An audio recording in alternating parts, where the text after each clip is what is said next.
नाज़रीन, पाकिस्तान, तुर्किया और सऊदी अरब किस खुफिया मिशन पर काम कर रहे हैं? खलजी ममालिक जो कल तक इत्तेहादी थे और एक दूसरे के बहुत ही करीबी दोस्त थे, आज एक दूसरे के दुश्मन और एक दूसरे की सालिमियत के लिए खतरा बन चुके हैं। और अचानक सऊदी अरब की जानिब से क्यों ये स्ट्रेटेजिक माहिदे किए जा रहे हैं? और नाज़रीन, कल तक जो दुश्मन थे, वो अब एक दूसरे के करीब आते हुए भी दिखाई दे रहे हैं। इसकी असल कहानी क्या है? आज के प्रोग्राम में इसकी मुकम्मल तफसीलात आपके सामने रखेंगे। आज तारीख है 17 जनवरी 2026 और मैं हूं आपका मेज़बान आकिल हुसैन बाकरी। हमारे चैनल को ज़रूर सब्सक्राइब करें और बेल आइकन क्लिक करके कमेंट सेक्शन में अपनी राय का इज़हार लाज़मी करें, क्योंकि आप लोगों की जो फीडबैक है नाज़रीन, वो हमारे लिए बहुत ज़्यादा लाज़िम है। नाज़रीन, आप लोगों को मालूम है कि खलीजी ममालिक में हमेशा शुरू दिन से सऊदी अरब खुद को मुस्लिम दुनिया का वो बिलखुसूस अरब मुस्लिम दुनिया का वो कायद समझता था। और जितने भी खलजी जो ममालिक थे, वो सऊदी अरब के कहने पर चलते थे और मिलके आगे बढ़ते थे और एक इत्तेहाद नजर आता था। एक दिन यमन के अंदर जो है, हौसियों को शिकस्त देकर अपना सिक्का जमाने के लिए यमन की सरजमीन में ये तमाम खलजी ममालिक मिलकर यमन की सरजमीन के अंदर जो है वो दाखिल हो जाते हैं। यूं ही अपनी फौजों को लेकर वहां उतर जाते हैं और इनका एक ही मिशन होता है कि हमने सिर्फ और सिर्फ यमन के अंदर जो हौसी इस वक्त स्ट्रांग हो चुके हैं और अपनी हुकूमत बनाने का खुल के जो ऐलान कर चुके हैं, बस हमने मिलकर इसको शिकस्त से दो चार करना है और फिर अपना सिक्का हमने यहां जमाना है।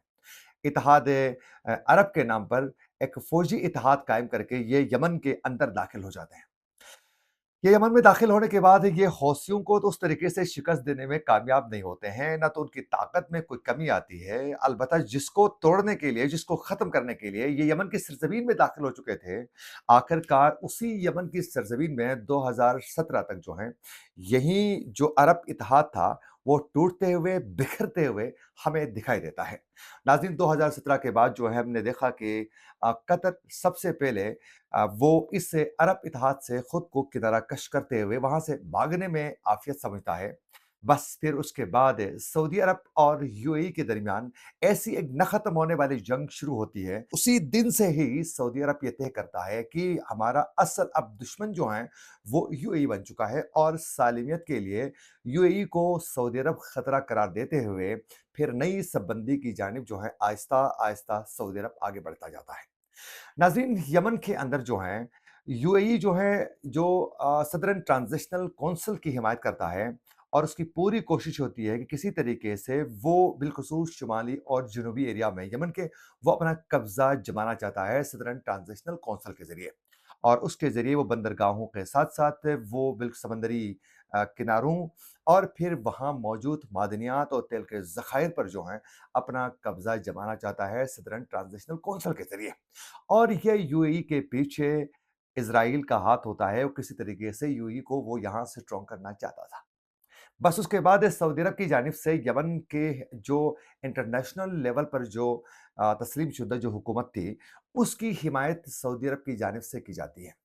बस उसके बाद वहाँ से यूएई जो है वो अपना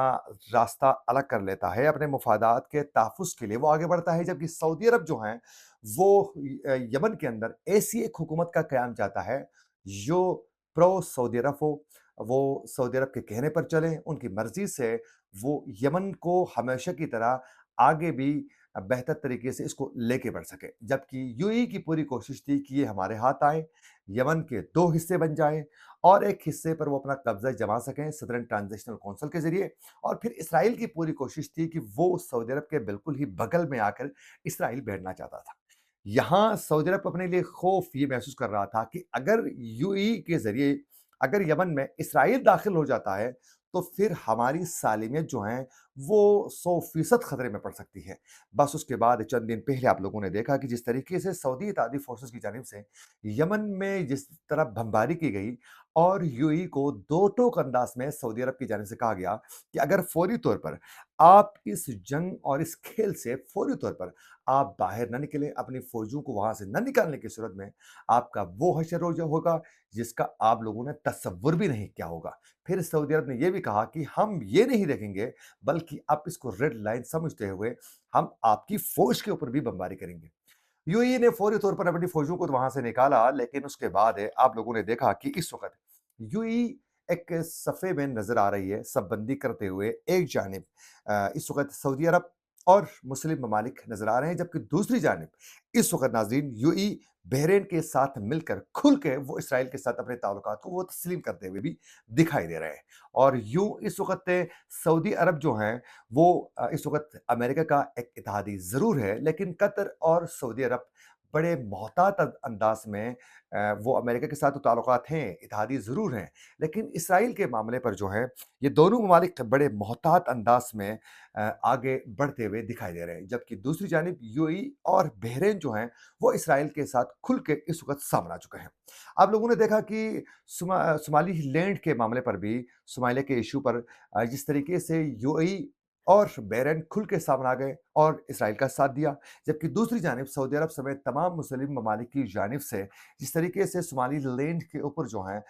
कब्जा अलग रियासत बनाने के हवाले से इसराइली ऐलान के बाद उस पर रद्दमल और शदीद उसकी मजम्मत जिस तरीके से तमाम ममालिक ने किया, वो आप लोगों ने देखा होगा। लेकिन अब उसके बाद ये जब दो ग्रुपों में डिवाइड नजर आ गए, तो फिर सऊदी अरब को ये अंदाजा हुआ कि अब मुझे एक स्ट्रॉन्ग ब्लॉक बनाने की जरूरत है, जिससे मेरी सरजमीन यानी सऊदी अरब जो है वो महफूज रह सकती है, क्योंकि सऊदी अरब के पास फौजी उस तरह ताकत नहीं है जिस तरह ईरान के पास है, जिस तरह पाकिस्तान के पास है। तो सऊदी अरब की जानिब से अब अपनी ज़रूरत को मद्देनज़र रखते हुए सऊदी अरब ने सबसे पहले पाकिस्तान के साथ एक दिफाई माहिदा किया। उस माहिदे के तहत अगर सऊदी अरब पर हमला होता है, तो वो पाकिस्तान अपने ऊपर हमला तस्वर करते हुए उसकी दिफा करेगा। फिर इसके साथ-साथ पाकिस्तान पर अगर कोई आँच आती है, तो फिर सऊदी अरब जो है उसकी मदद करेगा। अब उसके बाद नाज़रीन,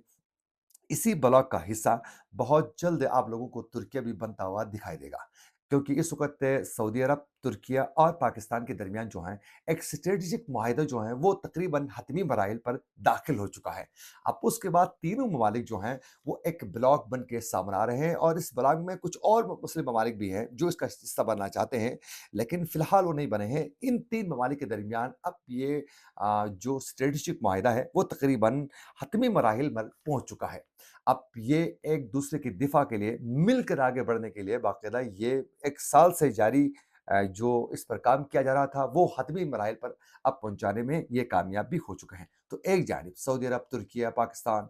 कतर ये ममालिक होंगे, जबकि दूसरी जानिब जो है आप लोगों को यूएई, बहरीन और इसराइल के साथ मिलकर ये इनका एक अलग ब्लॉक जो है वो दिखाई दे रहा है। तो यूं इस वक्त खलजी जो ममालिक थे, जो कल तक ताकत और मिल के आगे बढ़ने के लिए मशहूर थे, लेकिन अब उसी में एक दरार आने के बाद जो है एक अलग ब्लॉक बनते हुए आप लोगों को नजर आ रहा है, जो इसराइल की शक्ल में, जो यकीनन सऊदी अरब की सालिमियत के लिए भी बहुत ज्यादा खतरनाक है। वो इसीलिए ये सब कुछ कर रहे हैं। यूं ही आप लोगों ने देखा कि वो हौसी बागियों को शिकस्त नहीं दे सके, उसके बाद खुद ये टुकड़ों में डिवाइड हुए, जिसका मैंने जिक्र किया। अब उसके बाद कल तक सऊदी अरब ईरान को अपना दुश्मन समझता था, लेकिन अब सऊदी अरब आहिस्ता आहिस्ता आहिस्ता वो ईरान के करीब जाते हुए हमें दिखाई दे रहा है। और सऊदी अरब की जानिब से कुछ अहम मुलाकातें उनके वजीर खारजा की जानिब से, फिर सऊदी वली अहद मोहम्मद बिन सलमान की जानिब से ईरान को पैगामात, और फिर ईरान के पैगामात मौसूल होने के बाद आप लोगों ने देखा कि बिलखुसूस इस बार जब अमेरिका की जानिब से ईरान पर खौफनाक हमले की धमकियां जब दी गई, तो उस वक़्त सऊदी अरब की जानिब से तेहरान से राब्ता करके सऊदी अरब ने वाज़ेह अल्फ़ाज़ में मोहम्मद बिन सलमान ने कहा कि हम अपनी सरज़मीन आपके खिलाफ इस्तेमाल होना नहीं देंगे। हम अपनी एयर बेसिस आपके खिलाफ किसी को भी नहीं छोड़ेंगे। आप इस हवाले से बिल्कुल ही एतमाद रखें, हम आपके खिलाफ कहीं भी लड़ते हुए या हिस्सा बनते हुए नज़र नहीं आएँगे। ये इसकी वजह यही थी कि सऊदी अरब अब ईरान को अपने लिए खतरा नहीं, बल्कि अपने लिए एक दिफा और अपने लिए एक मजबूत मुल्क के तरह तौर पर वो देख रहा है, जो उसका हामी हो सकता है। तो अब उसके लिए वो खतरा तेहरान उस तरीके से रियास अब नहीं समझता है, बल्कि कोशिश है अब सऊदी अरब की कि वो ईरान के साथ ताल्लुकात को मजीद बरादराना ताल्लुकात को आगे बढ़ाए और मिल के आगे बढ़ने की कोशिश करें। उसकी एक सबसे बड़ी वजह यह है कि सऊदी अरब और कतर दीगर जो खलीजी ममालिक हैं वो ईरान को बहुत ज़्यादा स्ट्रॉन्ग मुल्क भी देखना नहीं चाहते हैं, और फिर ईरान को मुकम्मल तौर पर ख़त्म या फिर यहाँ रजीम चेंज ऑपरेशन होते हुए भी नहीं देखना चाहते हैं। اس کی سب سے بڑی وجہ یہ ہے کہ اگر ایران کے اندر رجیم چینج آپریشن ہوتا ہے تو پھر وہاں اگر کوئی اور حکومت بن جاتی ہے جو امریکہ اور اسرائیل کی ایما پر بنتی ہے، ان کی مرضی سے انسٹال کی جاتی ہے، تو وہ یقیناً سعودی عرب کے لیے خطرناک ثابت ہو سکتی ہے۔ تو سعودی عرب کو یہ اندازہ ہے کہ کم از کم یہ جو حکومت ہے یہ اس طریقے سے ان کے گروپ کا حصہ تو نہیں ہے، اسرائیل اور امریکہ کے قریب تو نہیں ہے، ہمارے لیے کم سے کم یہ اس طرح خطرہ نہیں بن سکتے ہیں، تو لہٰذا یہ ہمارے لیے ایک بیلنس حکومت ہے، ہمارے لیے قابل قبول ہے، اسی کا رہنا لازم ملزوم ہے۔ اسی لیے سعودی عہد ولی عہد محمد بن سلمان کی جانب سے امریکی صدر ڈونلڈ ٹرمپ کو بھی کچھ 2 روز قبل جس طریقے سے کال کر کے بتایا گیا کہ آپ ایران پر حملے سے باز آ جائیں، اس سے صرف اور صرف ایران کا نقصان نہیں بلکہ اس سے خود امریکہ کا بھی بہت بڑا نقصان ہونے والا ہے۔ تو یوں اس وقت جو ہے قطر کی جانب سے، پھر عمان اور پھر سعودی عرب کی جانب سے ڈونلڈ ٹرمپ کو کال کر کے ایران کے اوپر حملے سے روکا جا چکا ہے۔ اس کی وجہ یہی ہے کہ سعودی عرب چاہتا ہے کہ یہی حکومت رہے ایران کی، اور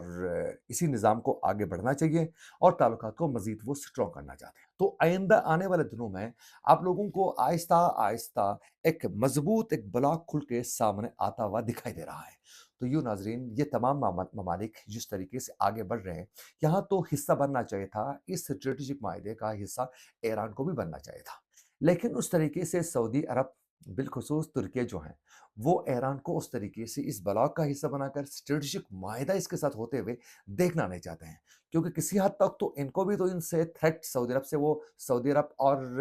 ترکی تو ایران سے تھریٹ محسوس تو کرتے ہیں، کیونکہ کئی اور ممالک ہیں جہاں ان کی اجارہ ہے جس کو قائم رکھنا بھی بہت زیادہ لازم ملزوم ہے، جیسے کہ سوڈان ہے، صومالیہ ہے، اسی طرح عراق ہے، اسی طرح شام ہے، جہاں کچھ عرصے پہلے بشار اسد کی حکومت کا خاتمہ ہو چکا ہے۔ تو یہ تمام ممالک کو بھی مینیج کر کے آگے بڑھنے کے لیے وہ ایران کے ساتھ کسی حد تک کچھ ڈسٹینس رکھنا چاہتے ہیں، لیکن تعلقات کو سٹرونگ بھی رکھنا چاہتے ہیں، ڈسٹینس کچھ رہنا چاہیے۔ تو اسی کو مد نظر رکھ کر اب ترکیہ، پاکستان اور سعودی عرب ایک اسٹریٹجک معاہدے کی طرف جا رہے ہیں، اور آہستہ آہستہ ایران بھی اس بلاک میں آپ لوگوں کو ضم ہوتا ہوا دکھائی دے گا۔ لیکن دوسری جانب یو اے ای اور جس طریقے سے بحرین اسرائیل کے قریب جا رہے ہیں، اس سے واضح ایک بلاک نظر آتا ہے جس سے خود سعودی عرب اپنے لیے سالمیت کے لیے خطرہ سمجھتا ہے، ایران خود اس وقت ایک خطرہ سمجھتا ہے، اور پاکستان کے لیے اسرائیل ہمیشہ ایک تھریٹ رہا ہے جو وہ آگے بھی سمجھتا رہے گا۔ تو پھر اسی دوران جو ہے ان کی جانب سے ایک اس اسٹریٹجک معاہدے کے ذریعے ایک بلاک بناتے ہوئے نظر آ رہے ہیں جو آنے والے دنوں میں ایک دوسرے کا کام یہ آ سکتے ہیں۔ یہ تھی کچھ اپڈیٹس جو ہم آپ تک پہنچانا چاہ رہے تھے، اسی کے ساتھ اپنے میزبان عاقل حسین باقری کو دیجیے اجازت۔ اللہ حافظ۔